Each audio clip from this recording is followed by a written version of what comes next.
Bismillahirrahmanirrahim. Once again, welcome back to our YouTube channel. NMD CAT 2022 की preparation को start करके आज हम स्पोर्ट एंड मूवमेंट टॉपिक को स्टार्ट करने लगे हैं। स्पोर्ट एंड मूवमेंट PMC के सिलेबस 2021 में इंक्लूड है और ये होपफुल है कि 2022 के सिलेबस में भी ये चैप्टर इंक्लूड होगा। 2021 के सिलेबस के मुताबिक जो टॉपिक्स इस टॉपिक के सब टॉपिक में दिए गए हैं हम उन्हें डिस्कस कर लेते हैं। आज के इस लेक्चर नंबर 1 में हम दो बेसिक टॉपिक्स को कवर करेंगे और ये बोन और कार्टिलेज के रिलेटेड एक्सप्लेनेशन है। याद रखिए इस लेक्चर में हम Punjab board, Sindh board, KPK board, federal board और AMC यानी इंटरनेशनल लेवल पे लिए जाने वाले MCAT exam, American medical council के अंडर अप्रूव होने वाले सिलेबस को भी शामिल हाल रखेंगे। लिहाजा तमाम तर इंफॉर्मेशन इन डिफरेंट बोर्ड्स की आपको इसी लेक्चर से मिल जाएंगी। बोन को डिस्कस करने से पहले हमें इसके सब टॉपिक्स का, सब आर्टिकल्स का पता होना चाहिए कि बोन्स में हमने किन किन मेन चीज़ों को डिस्कस करना है। सबसे पहले हमें बोन की कंपोजिशन पता होनी चाहिए, बोन के डिफरेंट टाइप्स ऑफ सेल्स का पता होना चाहिए, बोन की कनेक्टिव लेयर की कवरिंग का मालूम होना चाहिए। इसी तरह हमें बोन्स के अंदर मौजूद डिफरेंट टाइप्स ऑफ चीज़ों का मालूम होना चाहिए।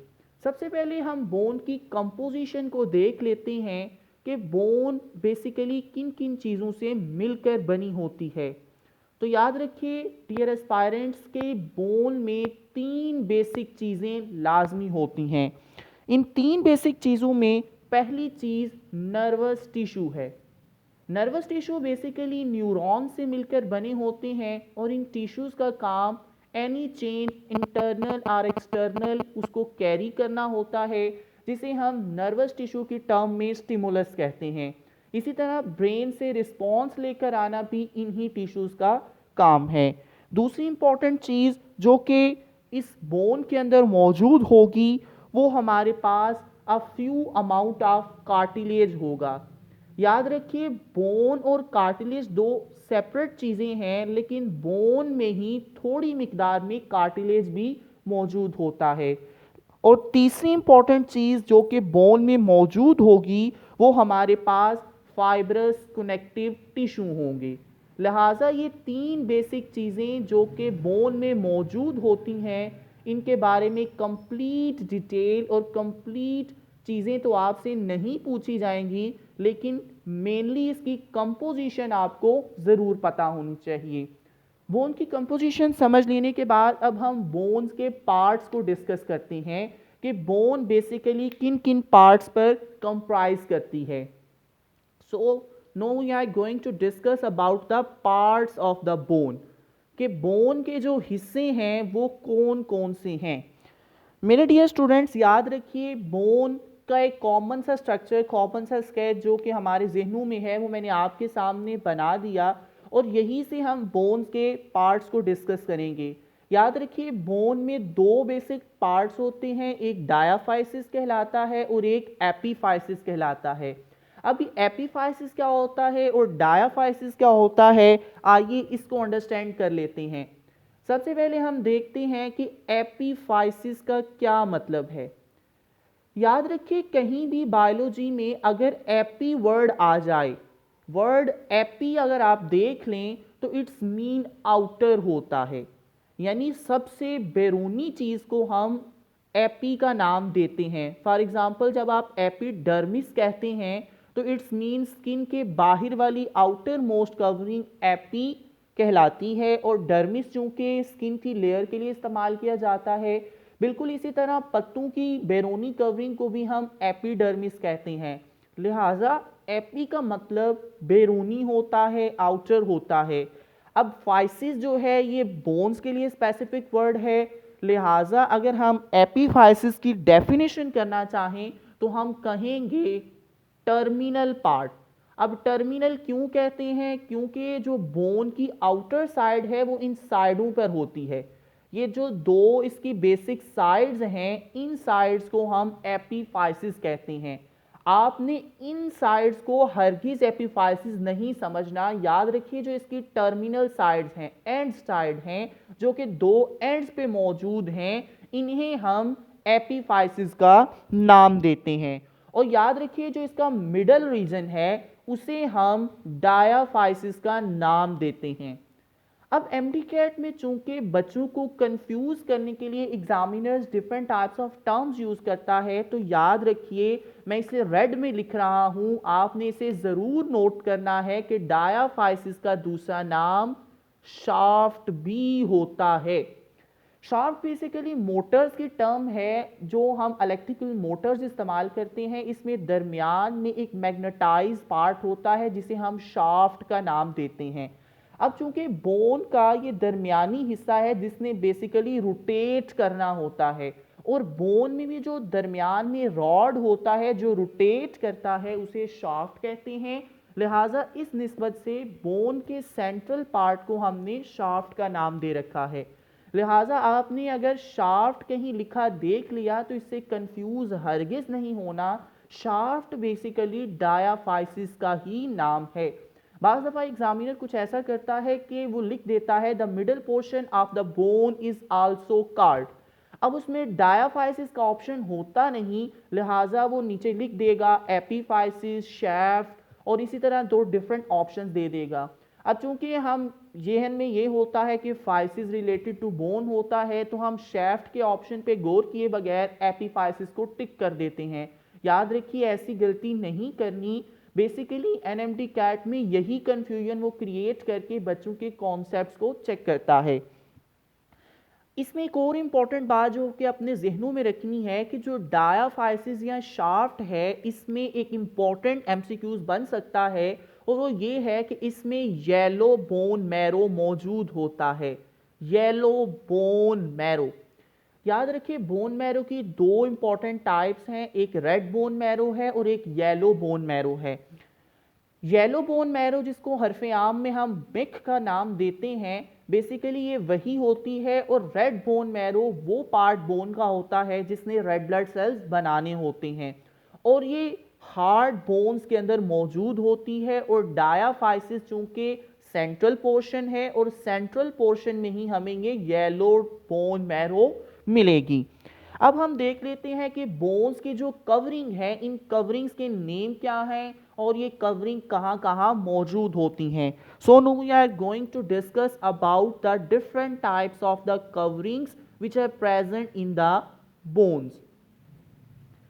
इन कवरिंग में पहली इंपॉर्टेंट कवरिंग जो कि आपको पता होनी चाहिए कि जो आउटर साइड पे बोन की बिल्कुल आउटर साइड पे, जिसे मैं यहाँ आपको लेबल भी कर दूं कि लेट्स से ये इसकी आउटर साइड है, तो बोन की आउटर साइड पे यहाँ एक कनेक्टिव टिश्यू की कवरिंग मिलेगी। इस कनेक्टिव टिश्यू की कवरिंग का नाम हमने एक स्पेसिफिक रखा है और इसे हम पेरीऑस्टियम का नाम देते हैं। What does we name it? This is called as the periosteum. याद रखिए जिस तरह फाइसिस जो है ये बोन के लिए वर्ड है, इसी तरह ऑस्टियम जो है ये भी बोन के लिए स्पेसिफिक वर्ड है। Peri mean outer and osteum mean related to bone. So periosteum क्या है? ये कवरिंग है जो कि आउटर साइड पर पाई जाती है। इसी तरह एक और कवरिंग जो कि बोन में पाई जाती है वो एंडोऑस्टियम होती है। जिस तरह मैंने आपको अभी यहाँ समझाया कि जो एपी वर्ड है इसका मतलब आउटर होता है, इसी तरह आपने याद रखना है अगर कहीं वर्ड आप एंडो देख लें इसका मतलब इनर होता है। ये कुछ बेसिक टर्म्स होती हैं जो कि बायोलॉजी में आपके फिंगर टिप्स पे होनी चाहिए। लिहाजा एंडो अगर कहीं भी आप देख लें इट्स मीन इनर। तो कवरिंग में दो बेसिक कवरिंग जिनका हमने नाम लिया वो थी पेरीऑस्टियम, पेरीऑस्टियम, और दूसरी बेसिक कवरिंग जिसका हमने डिस्कस किया वो थी एंडोऑस्टियम। ये बेसिकली बायोलॉजी में यही टर्म्स होती हैं जिन टर्म्स का नाम ले लेकर आपको एनएमडी कैट में कंफ्यूज किया जाता है। पेरीऑस्टियम हमारे पास आउटर कवरिंग होती है और ये कार्टिलेज की कनेक्टिव कवरिंग होती है, और एंडोऑस्टियम हमारे पास इनर कवरिंग होती है। ये दो बेसिक कवरिंग थी जो कि इस बोन को कवर करके रखती हैं और इन दोनों का काम मेनली प्रोटेक्शन होता है। याद रखिए हमारे बॉडी में जो भी कवरिंग है उसका मेन काम ये प्रोटेक्शन ही होता है। अल्लाह रब्बुल इज़्ज़त ने हमारे डिफरेंट पार्ट्स बनाए हैं और इन पार्ट्स को कवर करके रखा है ताकि ये different types of bumps and jolts और इसी तरह डिफरेंट टाइप ऑफ एक्सीडेंट्स के दौरान ये बचे रहें। कवरिंग्स को डिस्कस करने के बाद अब हम बोन्स के सेल्स को डिस्कस कर लेते हैं कि बोन्स में कौन कौन से सेल्स मौजूद होते हैं। So now we are going to discuss about the different types of the cells which are present in our bone. तो याद रखिए बोन्स में हमारे पास 3 डिफरेंट टाइप्स ऑफ सेल्स होते हैं। इन सेल्स के नाम और डिस्क्रिप्शन आइए हम देख लेते हैं। सबसे पहला सेल हमारे पास ओस्टियोब्लास्ट है, दूसरा इंपॉर्टेंट सेल ओस्टियोसाइट है, ओस्टियोब्लास्ट, ओस्टियोसाइट एंड ऑस्टियोक्लास्ट। अब यहाँ आपको एक बात तो याद होगी कि ओस्टियो का मतलब रिलेटेड टू बोन है। अब बस हमें ये जो 3 न्यू वर्ड्स हमारे जहन में आए हैं हमने इनको डिस्कस करना है कि इनका क्या मतलब होता है। ओस्टियोब्लास्ट है तो बोन का सेल, लेकिन बोन का वो सेल जो कि अभी इमेच्योर है। Immature cell of the bone is called as osteoblast. या इमेच्योर के लिए एक और वर्ड, एक और टर्म जो कि यूज की जा सकती है वो है बोन फॉर्मिंग सेल। कि बेसिकली ये वो सेल है जिसने बाद अज़ां हमारी हड्डी को बनाना होता है। दूसरी इंपॉर्टेंट सेल जो कि बोन्स में पाए जाते हैं वो ओस्टियोसाइट्स हैं और इन्हें मेच्योर सेल्स कहा जाता है। यानी बोन के वो सेल जो कि कंप्लीट मेच्योरेशन के बाद बन जाते हैं। ओस्टियोक्लास्ट उन सेल्स को कहा जाता है जो कि बोन को डिसॉल्व करते हैं। What does mean by bone dissolving cell? ऐसे सेल जो कि टूटी हुई हड्डी के ज़रात को ख़त्म कर देते हैं। याद रखिए ओस्टियोक्लास्ट ऐसे सेल्स हैं जो कि बोन फॉर्मेशन में भी मदद देते हैं और ऐसे सेल्स हैं जो कि बोन डिसॉल्विंग में भी मदद देते हैं। आप यूं समझिए कि जब किसी इंसान की हड्डी टूट जाती है तो इंसान की जब हड्डी रिपेयर होती है तो उसमें यही ओस्टियोक्लास्ट टूटी हुई हड्डी को ख़त्म करते हैं, उसके तमाम तर ज़रात को वहाँ से ख़त्म कर देते हैं और इसके बाद फिर ओस्टियोब्लास्ट एक्टिव होकर इमेच्योर सेल्स बनाते हैं और यही इमेच्योर सेल्स जब मेच्योर हो जाते हैं तो इन्हें ओस्टियोसाइट कहते हैं। लिहाजा 3 बेसिक सेल्स जो कि बोन में पाए जाते हैं वो ये हैं। अब बोन्स के सेल्स को हमने डिस्कस कर लिया, कंपोजिशन को डिस्कस कर लिया, इसकी कवरिंग्स को डिस्कस कर लिया, लेकिन कुछ इंपॉर्टेंट चीज़ें अभी भी मौजूद हैं जिन्हें हमें डिस्कस करना है। वो इंपॉर्टेंट चीज़ें कौन कौन सी हैं आइए हम उन्हें डिस्कस कर लेते हैं। ये बातें कुछ ऐसी हैं जो कि पंजाब बोर्ड में तो मौजूद नहीं, फेडरल बोर्ड में मौजूद हैं, इसी तरह शायद सिंध बोर्ड में भी इन बातों को डिस्कस किया गया है। और वो बातें क्या हैं, ये एक्स्ट्रा पॉइंट्स हैं। इन बातों में आपने एक इंपॉर्टेंट चीज़ जो याद रखनी है वो एंडोऑस्टियम के रिलेटेड है। एंडोऑस्टियम के बारे में मैंने आपको बताया था कि जो प्रोटेक्टिव कवरिंग है जो कि इनर साइड पे पाई जाती है इसे एंडोऑस्टियम कहा जाता है। अब एंडोऑस्टियम में 2 बेसिक पार्ट्स हम फर्दर डिवाइड करके देख लेते हैं। एंडोऑस्टियम का एक पेरिफेरल पार्ट होता है जो कि बाहर वाली साइड पे मौजूद होता है और इसी तरह इसका एक इनर पार्ट होता है। इसका नाम तो डिस्कस नहीं, लेकिन इनकी नेक्स्ट डेफिनेशन पंजाब बोर्ड में भी डिस्कस है। Peripheral part basically compact bone का नाम है। हमने पंजाब बोर्ड में ये तो देखा कि एक कॉम्पैक्ट बोन होती है और एक इसी तरह स्पॉन्जी बोन होती है, लेकिन ये नहीं बताया गया कि बेसिकली ये एंडोऑस्टियम की ही 2 बेसिक कवरिंग होती हैं। एंडोऑस्टियम एक प्रोटेक्टिव कवरिंग है और एंडोऑस्टियम फर्दर 2 पार्ट्स में डिवाइड हुई है, एक पेरिफेरल पार्ट है और एक इनर पार्ट है। पेरिफेरल पार्ट का नाम हमने कॉम्पैक्ट बोन रखा और इनर पार्ट का नाम हमने स्पॉन्जी बोन रखा। बाकी डिस्क्रिप्शन आप इससे अच्छे तरीके से वाकिफ़ हैं कि जो हमारे पास कॉम्पैक्ट बोन होती है इसके पास ब्लड सप्लाई कम होती है, लेस ब्लड सप्लाई।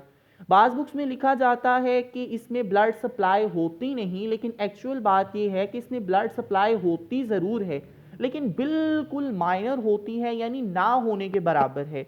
दूसरी तरफ अगर स्पॉन्जी बोन की बात की जाए तो इसमें मोर ब्लड सप्लाई है, इसमें खून की आमदोरफ्त बहुत ज़्यादा होती है।